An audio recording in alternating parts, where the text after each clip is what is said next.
मेरे चैनल में आपका स्वागत है। आज हम जिस विषय में पढ़ेंगे वो है हिंदी भाषा का विकास। हिंदी भाषा का विकास आदिकाल, मध्यकाल और आधुनिक काल में किस प्रकार से हुआ था, उसके विषय में आज हम पढ़ेंगे। वैसे तो हिंदी का उद्भव शोरसेनी अपभ्रंश से माना जाता है, लेकिन अगर हिंदी को पश्चिमी हिंदी और पूर्वी हिंदी की 8 बोलियों का प्रतिनिधि माने तो उसका उद्भव शोरसेनी और अर्धमार्गी अपभ्रंश से माना जाता है। और ये 8 बोलियां कौन कौन सी हैं? ब्रिजभाषा, खड़ी बोली, बुंदेली, हरियाणवी, कन्नौजी, अवधी, बघेली और छत्तीसगढ़ी। ये 8 बोलियां हैं जिनका उद्भव हिंदी भाषा से माना जाता है। इसी के अगर हम अधिक विस्तार में जाएं तो यदि हिंदी को 17 बोलियों का प्रतिनिधि माने तो हिंदी का उद्भव शोरसेनी, अर्धमार्गी और मार्गी अपभ्रंश से माना जाता है। यूँ तो हिंदी भाषा के कुछ व्याकरणिक रूप पाली में भी मिलते हैं। हिंदी भाषा का वास्तविक जो आरंभ है वो 1000 ईस्वी से माना जाता है। इसी तरह हिंदी के विकास का इतिहास आज से लगभग कुल 950 वर्ष में फैला है। भाषा के विकास को 3 भागों में बांटा गया है: आदिकाल, मध्यकाल और आधुनिक काल। ये 3 भागों में हिंदी के विकास को बांटा गया है। तो आज हम जिस विषय में पढ़ेंगे वो है आदिकाल। आज की क्लास में हम आदिकाल में हिंदी भाषा का विकास किस प्रकार से हुआ था, ये उसके बारे में आज हम पढ़ेंगे। हिंदी भाषा का जो विकास है, आदिकाल जो माना जाता है, हिंदी भाषा के विकास का जो आदिकाल माना जाता है वो 1000 ईस्वी से 1500 ईस्वी तक माना जाता है। 11वीं सदी के पहले से ही भारत पर मुसलमानों के आक्रमण शुरू हो गए थे। उनकी जो राजभाषा थी वो फारसी थी, लेकिन जनसंपर्क के लिए वे लोग हिंदी भाषा का प्रयोग किया करते थे। उस समय पर हिंदी के अनेक नए रूप सामने आए। इसमें से एक रूप था डिंगल भाषा। डिंगल शैली का जो संबंध है वो पश्चिमी राजस्थानी साहित्य से है। और आदिकाल में हिंदी भाषा का जो दूसरा रूप सामने आया वो था पिंगल। पिंगल शैली पूर्वी राजस्थानी का साहित्यिक रूप है जिसमें ब्रिज भाषा का काफ़ी प्रभाव देखने को मिलता है। इसका अधिकतर साहित्य जो है वो भाट जातियों के द्वारा लिखे गए हैं। और इस काल में जो तीसरा रूप सामने देखने को आया वो था हिंदवी। तीसरे रूप को हिंदवी कहा गया। हिंदवी साहित्य का यह रूप हमें 13वीं शताब्दी के आसपास खुसरो के साहित्य में दिखाई दिया। और यही जो रूप था उस समय जन सामान्य के बीच प्रचलित था। आदिकालीन हिंदी भाषा के विकास में जो धार्मिक साहित्य थे, जैसे जैन साहित्य, बौद्ध साहित्य, नाथ, सिद्ध, ये जो साहित्य थे, इन साहित्यों का भी हिंदी भाषा के विकास में बहुत बड़ा महत्वपूर्ण योगदान रहा। जैसे कि जैन साहित्य की अगर बात करें तो जैन साहित्य अपभ्रंश से बहुत प्रभावित था। वहीं पे अगर बौद्ध और सिद्ध साहित्य की बात करें तो इनकी जो कविताएं थी उसमें पश्चिमी और पूर्वी अपभ्रंश के शब्दों का मिला जुला रूप देखने को मिलता था। और नाथ साहित्य की बात करें तो इसमें पश्चिमी हिंदी की बोलियों के मिश्रित रूप देखने को मिलते थे। और केवल यही साहित्य नहीं, यहाँ तक कि रासो साहित्य का भी हिंदी भाषा के विकास में महत्वपूर्ण योगदान रहा। बीसलदेव रासो की जो भाषा थी वो डिंगल थी। डिंगल और पिंगल जो शैलियाँ थी उनमें इन्होंने रचनाएं की थी।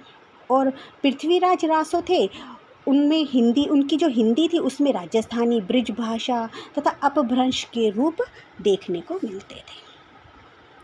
तो इसके बाद भी बहुत सारे ऐसे परिवर्तन थे जो कि दिखाई दिए। अब हम बात करेंगे ध्वनिगत परिवर्तन कौन कौन से थे। जो हिंदी भाषा है उसका वैसे तो उसका उद्भव अपभ्रंश से माना जाता है। यही कारण है कि हिंदी भाषा अपने आदिकाल में सभी बातों में अपभ्रंश से बहुत ही निकट रही है।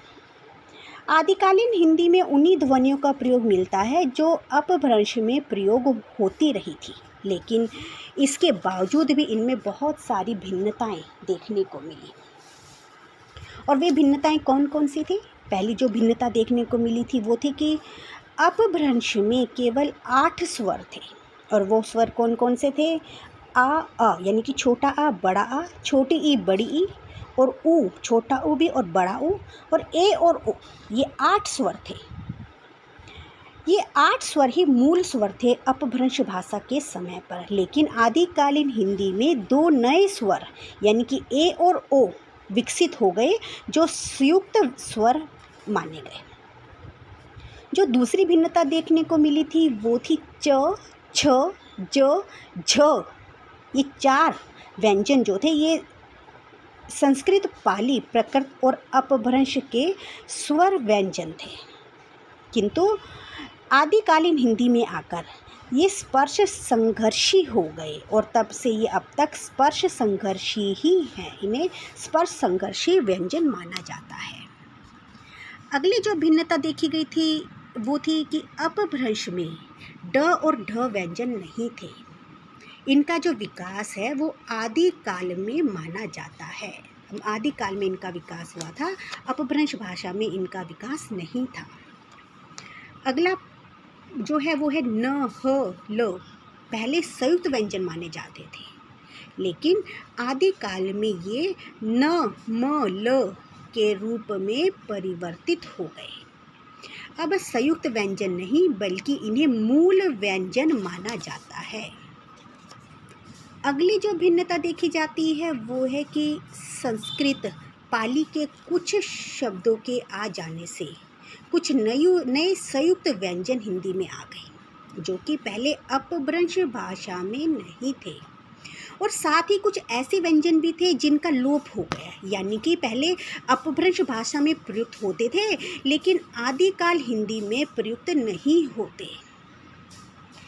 अब हम बात करेंगे व्याकरणगत परिवर्तन के बारे में कि व्याकरण को लेकर इस भाषा में क्या क्या परिवर्तन आए। जो पहला परिवर्तन आया वो था कि अपभ्रंश भाषा जो थी काफ़ी हद तक संयोगात्मक भाषा थी, लेकिन आदिकाल में इसका जो स्थान था वो वियोगात्मक रूप ने ले लिया।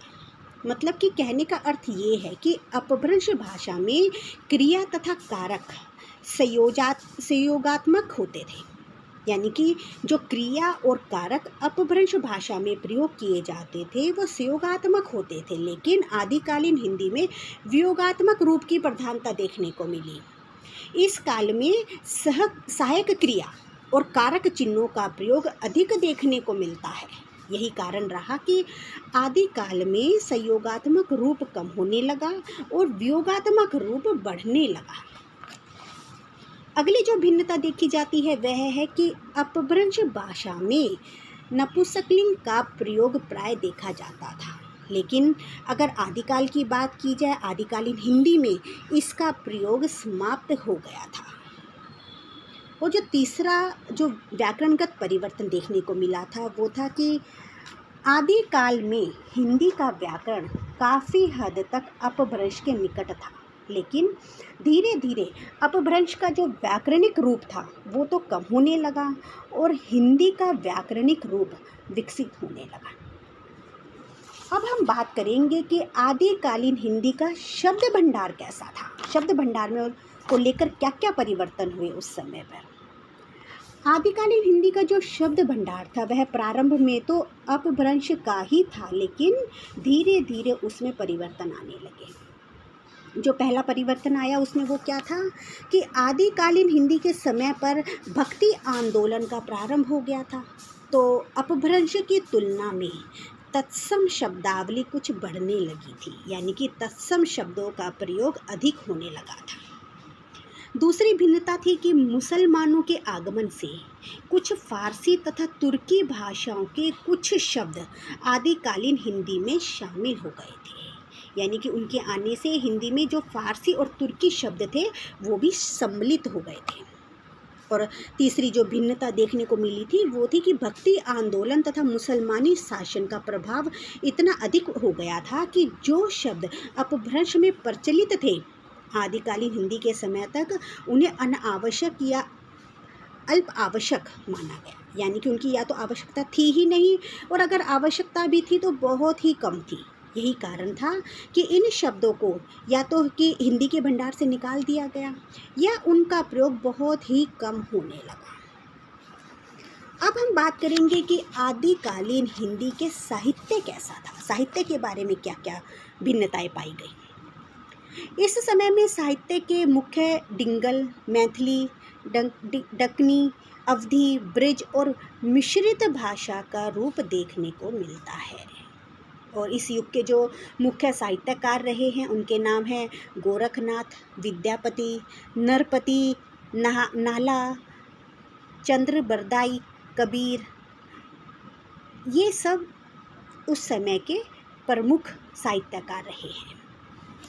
तो ये था कि आदिकाल में हिंदी का विकास किस प्रकार हुआ था, यानी कि हिंदी भाषा का जो विकास था उसका आदिकाल, उसका प्रारंभिक काल किस प्रकार का था। तो हम अगली क्लास में पढ़ेंगे कि हिंदी भाषा के विकास का मध्यकाल किस प्रकार का रहा था। मुझे आशा है कि आपको यह अच्छे से समझ आ गया होगा आज की क्लास। धन्यवाद।